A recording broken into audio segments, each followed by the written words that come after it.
Hey, remember this little ditty?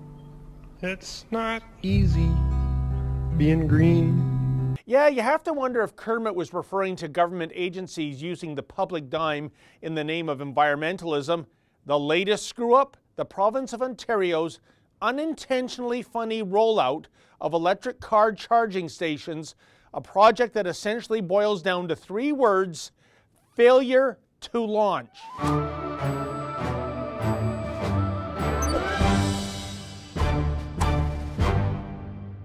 Well, ho-hum, another day, another green energy fiasco in Ontario.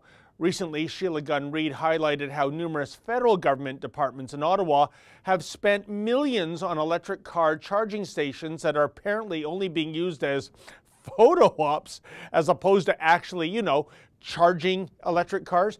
But at least the feds managed to get those chargers up and running, which seems to be somewhat of a stretch goal when it comes to their counterparts running the province of Ontario.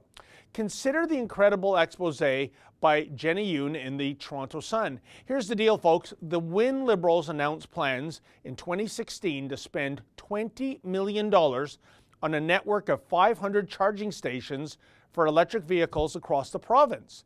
The ostensible policy reason for this infrastructure was to enable EV drivers to travel between and within cities, boost electric car sales, and of course, fight climate change. Well, much like the 1971 Ford Pinto, this scheme probably looked good on paper, but in real life, it's been a disaster.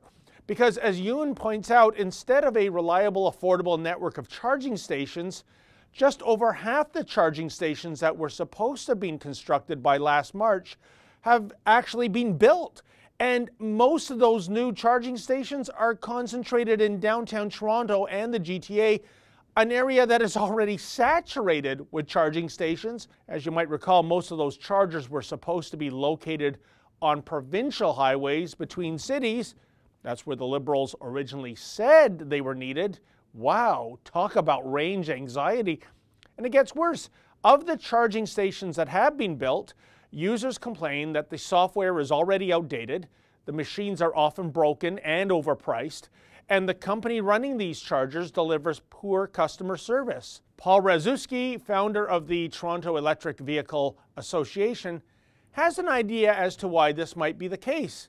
In an article for The Sun, he's quoted as saying, "The Ontario government awarded the lion's share of the charger contract, worth some $11.4 million to KSI, a relatively unknown Mississauga green energy firm." Indeed, it turns out that KSI was originally run out of the house of company founder Vic Burkonick. Bottom line, yet again, when it comes to the green file, an unapologetic, unaccountable, and downright incompetent government overpromises and underdelivers. But hey, since this is the latest taxpayer-funded financial sinkhole, and it's all in the name of fighting global warming, or is it climate change? How dare any of us have the audacity to complain? It's all for a good cause, after all. For the Rebel.media, I'm David the Menzoid Menzies. Hey folks, if you like that commentary, why not take the Rebel with you? Please download our app. You can do so at the Google Play Store for Android phones, and for the iPhone by going to the Apple App Store.